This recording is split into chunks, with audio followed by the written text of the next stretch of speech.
Monsieur le Président de la République, Mesdames et Messieurs, la cérémonie d'hommage républicain de ce jour, que vous avez bien voulu organiser pour honorer la mémoire de votre aîné, Henri Konan Bédié, me donne l'occasion de rendre hommage à l'homme d'État qu'il a été. Je voudrais vous remercier de cette initiative qui me donne l'opportunité d'exprimer à la fois la gratitude de sa famille biologique ici réunie et celle du PDCI RDA, aux destinées duquel il a présidé pendant 3 décennies. Nous sommes en effet ici pour rendre un hommage public au président Bédié, deuxième président de la République de Côte d'Ivoire, suite à sa soudaine disparition le 1er août 2023. C'est à cet important mais douloureux exercice que je dois me livrer ce matin devant vous. Nous devons lui rendre cet hommage en un lieu hautement symbolique, l'esplanade de la présidence de la République, lieu que le président Bédié a visité de si nombreuses fois comme ministre de l'économie et des finances, comme président de l'Assemblée nationale, puis comme président de la République. Des voix plus autorisées que la mienne diront ce matin et dans les jours qui viennent tout ce que le président Henri Konan Bédié a apporté à notre pays. Décrire une carrière aussi riche et aussi variée est une véritable gageure. Je m'en tiendrai donc pour ma part à rendre hommage à l'homme qu'il a été.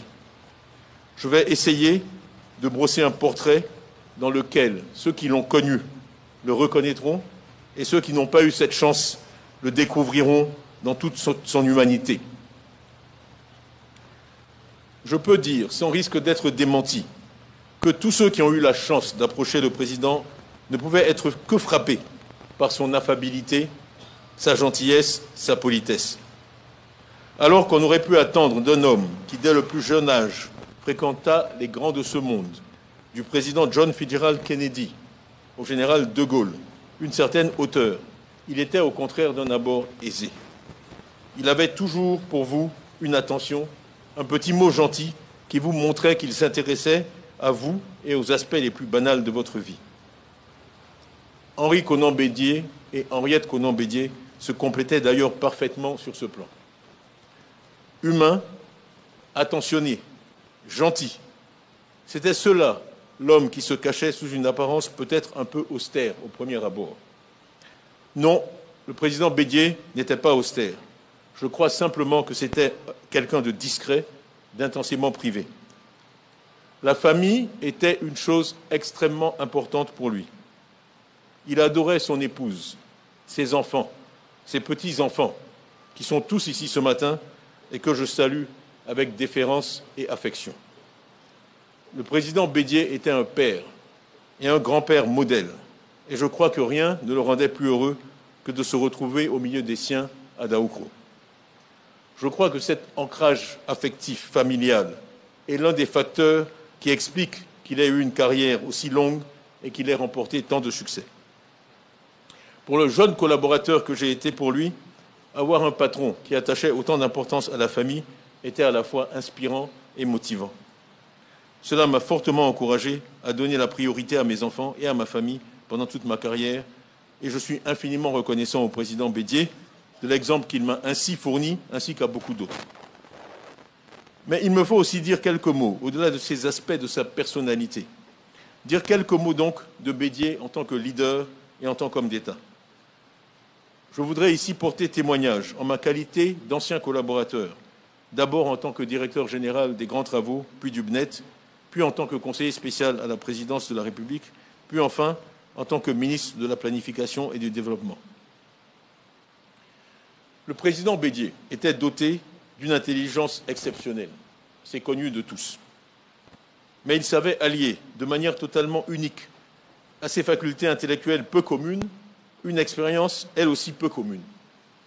Il avait eu accès à de hautes responsabilités si jeune que quand je travaillais sous ses ordres dans les années 90, il avait une connaissance quasi parfaite, absolument encyclopédique de l'histoire économique de la Côte d'Ivoire depuis notre indépendance. Quel que soit le dossier dont vous parliez avec lui, du cacao au café ou à l'huile de palme, en passant par la commercialisation des produits agricoles, les routes, les barrages, l'hydraulique rurale, l'exploration pétrolière et gazière, onshore ou offshore, la construction d'écoles ou de centres de santé, il savait absolument tout sur la question. Ce qui avait été tenté, ce qui avait marché, ce qui avait échoué, et le cas échéant, pourquoi. Nous pouvons tous être fiers du président Bédié, qui a été, aux côtés du président Félix Houphouët-Boigny, l'un des acteurs principaux de ce qu'il est convenu d'appeler le miracle économique ivoirien.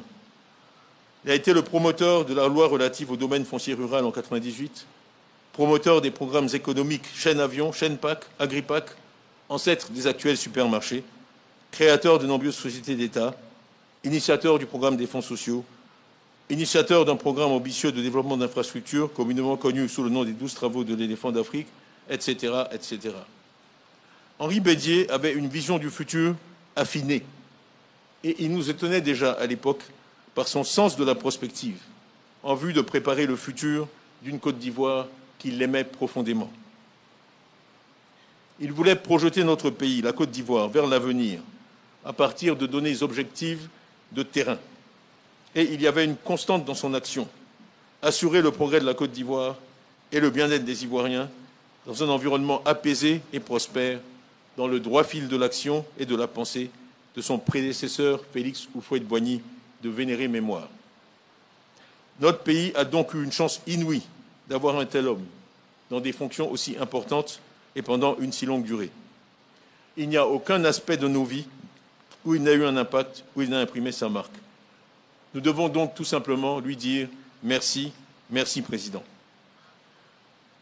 Monsieur le Président de la République, Mesdames et Messieurs, la douleur de la disparition du Président Henri Konan Bédié nous plonge dans une immense tristesse au moment où j'ai l'honneur de présider le parti qui nous laisse en héritage après le Président Félix Houphouët-Boigny. Tous au PDCI de la RDA et au-delà dans tous les partis de Côte d'Ivoire, nous devons nous efforcer de poursuivre leur œuvre et persévérer dans la quête de la paix pour une Côte d'Ivoire toujours plus unie, apaisée et fraternelle. J'aimerais ici, avec votre permission, évoquer une anecdote historique. En effet, il m'est rapporté qu'au cours de votre séjour contraint à l'hôtel du Golfe, vous aviez manifesté tant d'affection au couple Bédié que vous aviez le souci de les voir installés plus confortablement dans une villa proche de l'hôtel, avec un meilleur confort, ce qu'il refusa de faire.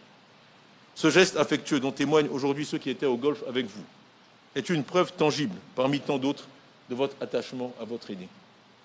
Je ne voudrais donc pas manquer l'occasion que m'offre votre présence ici ce matin de vous dire encore une fois merci. Je voudrais également remercier ici les chefs d'État et les personnalités étrangères qui nous honorent de leur présence et de leur amitié. Je voudrais également associer à ces remerciements M. Laurent Gbagbo, ancien président de la République de Côte d'Ivoire. Je voudrais enfin remercier l'ensemble des Ivoiriens de toute appartenance politique, classe sociale, confession religieuse, pour leur mobilisation remarquable et les différentes marques d'affection et de reconnaissance manifestées, aussi bien à l'endroit de la famille biologique que de la famille politique de notre regretté président. Je remercie également nos vaillantes troupes qui rendent ce matin au président Bédié un hommage si mérité.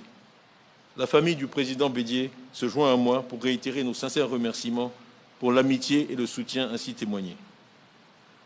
Permettez qu'à ce stade, je me tourne de nouveau vers vous, Monsieur le Président de la République, pour vous remercier très sincèrement pour votre implication personnelle et celle du gouvernement dans l'organisation des funérailles de feu le président Bédié.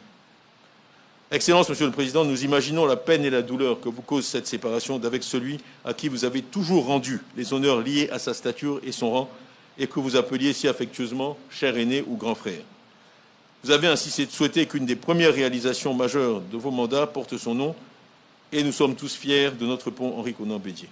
Donc merci, Monsieur le Président, encore une fois. Merci au gouvernement de Côte d'Ivoire. Je voudrais, pour conclure, exprimer l'infinie gratitude et la reconnaissance éternelle du PDCI à la famille de notre cher Président. Merci d'avoir accepté de le mettre à notre disposition, de l'avoir partagé avec nous, au détriment d'instants familiaux précieux. Merci, Madame Henriette Konan Bédié. En cet instant solennel, je pense à Jean Cocteau qui a écrit « Le vrai tombeau des morts, c'est le cœur des vivants. » Le vrai tombeau des morts, c'est le cœur des vivants. Monsieur le Président Bédié, vous vivrez pour toujours dans nos cœurs. Reposez en paix, cher Président, et merci pour tout.